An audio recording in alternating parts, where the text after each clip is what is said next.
Hello friends, सूपी story channel में आपका बहुत बहुत स्वागत है। मंजिल कहानी का ये पार्ट 2 है। अगर आप इससे पहले वाली कहानी जानना चाहते हैं तो इसका फर्स्ट पार्ट देख सकते हैं। तो फ्रेंड्स, फर्स्ट पार्ट की कहानी जहाँ ख़त्म होती है वहाँ पे अमित, जो अब रिया का बॉयफ्रेंड है, वो अर्जुन को ये बात बताता है। पर अर्जुन को कुछ भी समझ नहीं आ रहा था और वो ये सच मानने को भी तैयार नहीं था। अमित अर्जुन को बताता है कि वो पिछले 3 महीने से रिया को डेट कर रहा है और वो अपनी और रिया की पिक्चर्स भी अर्जुन को दिखाता है।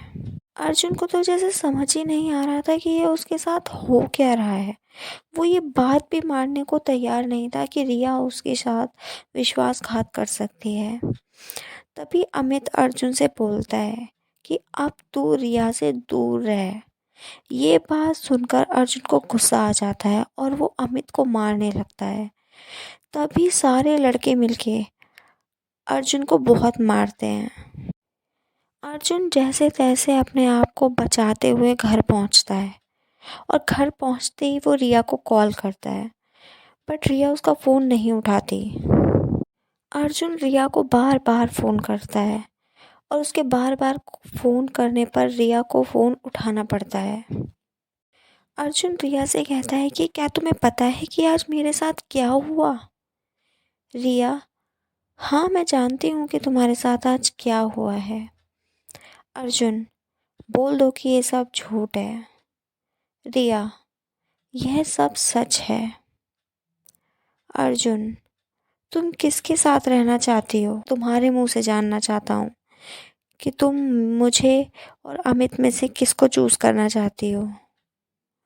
रिया: मैं तुम दोनों के ही साथ रहना चाहती हूँ। ना तो मैं तुम्हें छोड़ना चाहती हूँ और ना अमित को।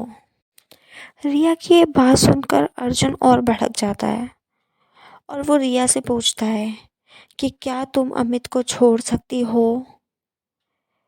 रिया जवाब देती है, नहीं, मैं उससे अब प्यार करने लगी हूँ तो मैं उसे नहीं छोड़ सकती। यह सुनकर तो जैसे अर्जुन के पैरों तले ज़मीन ही खिसक गई थी। उसे तो समझ में नहीं आ रहा था कि रिया ने ऐसा क्यों किया। अब अर्जुन रिया का फ़ोन काट देता है और वो रोने लग जाता है।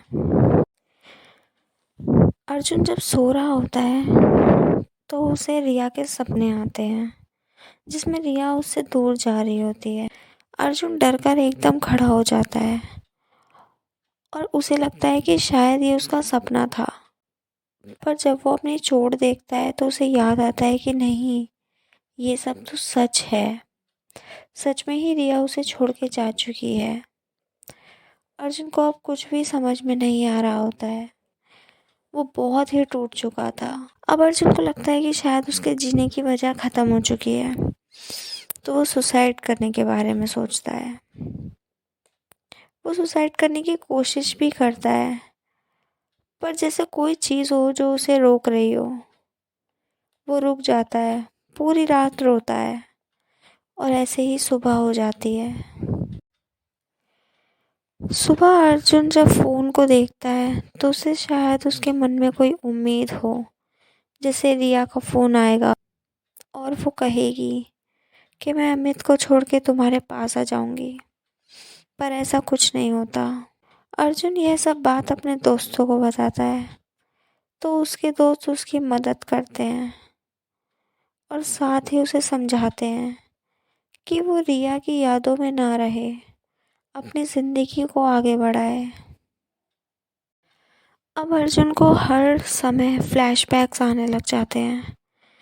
जब वो मार्केट में रिया के साथ घूमता था, रिया के साथ मॉल जाता था, कैसे उसने पैसों का इंतज़ाम करके रिया को पहला मोबाइल गिफ्ट किया था जिससे कि रिया उससे बात कर सके। ये सब चीज़ें अर्जुन को जैसे अंदर से तोड़ रही हों। अर्जुन पूरी तरीके से रिया की यादों में कैद हो चुका था। उसे कुछ भी समझ में नहीं आता था कि वो क्या करे। 12th के एग्ज़ाम उसके सर पे थे, पर फिर भी उसे कुछ भी याद नहीं था। उसे सिर्फ और सिर्फ रिया की यादें सताती थी। ऐसे ही उसके टर्म्स एग्ज़ाम निकल गए।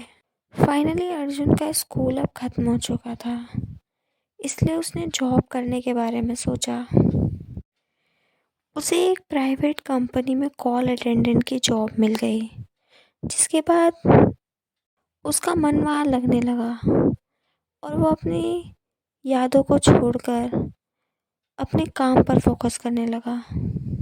अगर आप जानना चाहते हैं कि अर्जुन के साथ आगे क्या हुआ, उसे अपनी ज़िंदगी में वो सच्चा प्यार मिला या नहीं मिला, अगर आपको ये कहानी पसंद आई है और आप लगातार इस कहानी को सुनना चाहते हैं, तो प्लीज़ मेरे चैनल को लाइक करें और सब्सक्राइब करें और बेल आइकन दबाएं, जिससे कि आपको नेक्स्ट वीडियो का नोटिफिकेशन मिल जाएगा। तो थैंक यू फ्रेंड्स।